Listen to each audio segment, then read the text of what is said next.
বর্তমানে আমাদের স্মার্টফোনে রিচার্জ শেষ হয়ে যাওয়ার সাথে সাথে ইনকামিং কল এবং ওটিপি ঢোকাও বন্ধ হয়ে যায়। এটা খুব দুশ্চিন্তায় আমরা পড়ে যাই যে আমাদের রিচার্জ করার জন্য একটা ন্যূনতম টাইম যদি পেতাম, বা আমরা জানি কল করতে পারবো না, কিন্তু অন্তত কলটা যেন ঢোকে আমাদের ফোনে।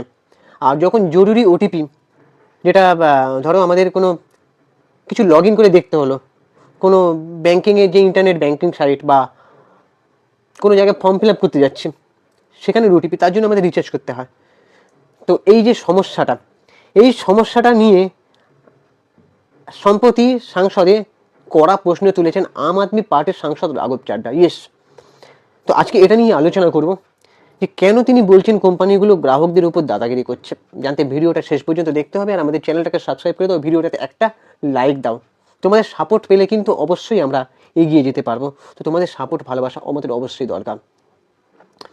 দেখো, রাঘব চাড্ডার এখন কথা নতুন করে না বললেই নয়, কারণ রাঘব চাড্ডা এখন ট্রেন্ডিং ম্যান হয়ে গিয়ে দাঁড়িয়েছে। ফেসবুক, সোশ্যাল মিডিয়া খুললেই রাঘব চাড্ডা। তো কেন তিনি এই ট্রেন্ডিংয়ে এলেন? তার ট্রেন্ডিংয়ে আসার কারণ হচ্ছে তিনি মানুষের দৈনন্দিন যে সমস্যাগুলো, সেগুলো পার্লামেন্টে তুলে ধরছেন। তিনি যুক্তি দিয়েছেন যে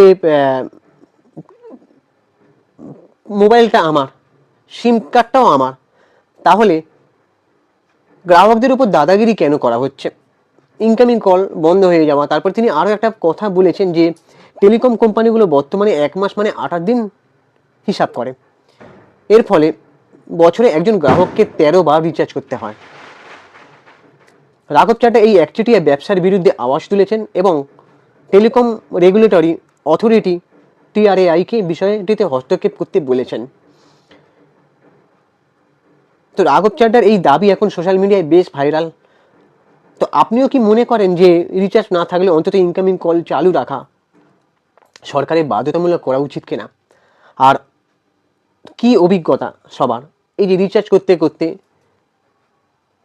রিচার্জের প্ল্যানটা কিন্তু মানে অনেকটাই দামটা বেড়ে গেছে বলতে গেলে। আগে স্মার্টফোনে রিচার্জ ছিল 300 সামথিং কত, তারপর সেটা বাড়িয়ে কত করা হলো, যেটা 3 মাসের ভ্যালিডিটির কথা বলছি আমি। তো তোমরা ভালো করে জানো সেটা বাড়তে বাড়তে বাড়তে বাড়তে আজকে 1000-এ গিয়ে ঠেকেছে।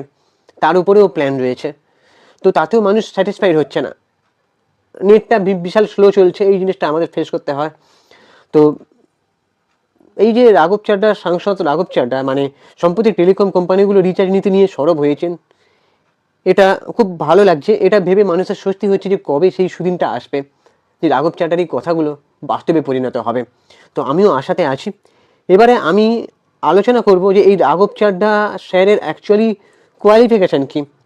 রাঘব চাড্ডা স্যারের কোয়ালিফিকেশান তোমরা ভালো করে এতদিনে জেনে গেছো যে সে ট্যাক্স এবং চার্টার্ড অ্যাকাউন্টেন্সি নিয়ে পড়াশোনা করেছে, কর নিয়ে।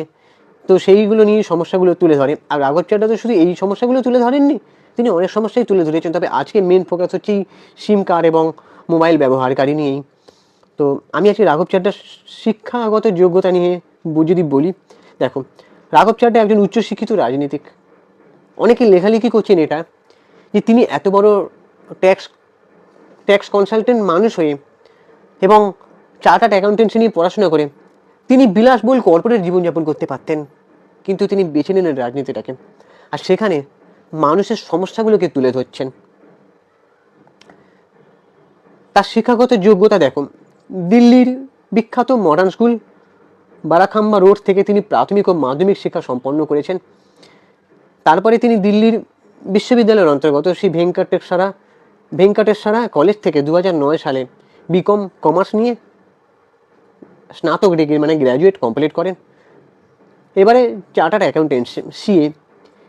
এরপর তিনি the institute of chartered accountants of India ICAI থেকে 2011 সালে চার্টার্ড অ্যাকাউন্টেন্সির ডিগ্রি অর্জন করেন। পেশাগত জীবনে তিনি ডেলয়েট এবং গ্রান্ট থর্নটনের মতন নামী সংস্থায় কাজ করেছেন।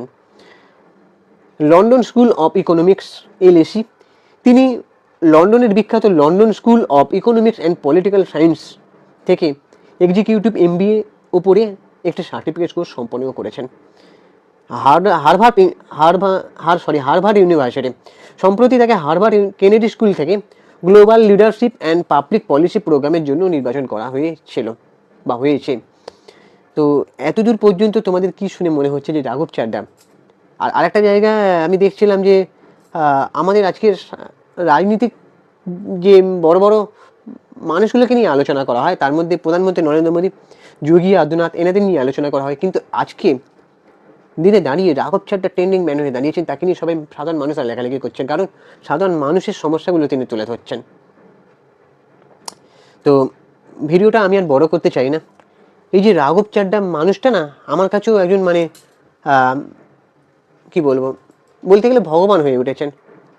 ভগবান বলে আবার যাকে তাকে বিশ্বাস করা উচিত নয়, এটা যেমন সত্যি তেমন এটাও সত্যি যে যে মানুষ মানুষের সাহায্য করার জন্য এগিয়ে আসেন বা সাহায্য করেন, তাকে কিন্তু আমরা ভগবান বলতেই পারি। তো আজকে এই মানুষটাকে যদি সুযোগ দেওয়া হয়, তো রাজনীতির মোড় কি ঘুরিয়ে দিতে পারবেন বলে মনে হয়, নাকি সত্যিই তিনি সাধারণ মানুষের জন্য কাজ করবেন বলে মনে হয়? তো তোমাদের কি মতামতটা অবশ্যই কমেন্ট বক্সে দেওয়াটা জরুরি। আর আমাদের চ্যানেলটাকে সাবস্ক্রাইব করে দাও, ভিডিওটাতে একটা লাইক দাও। আমি ইনস্টাগ্রামে রয়েছি চিঙ্কি বাবু 2531, অথবা সুপ্রিয় পৌশালী সিনেমেরিয়া, এটা সার্চ করতে পারো, চলে আসবে। তো টাটা, টেক কেয়ার, ভালো থেকো সবাই। ততক্ষণই নিজের শরীরে খেয়াল রাখো, যতক্ষণ আমি আবার পরে ভিডিও নিয়ে আসছি। Tata, take care.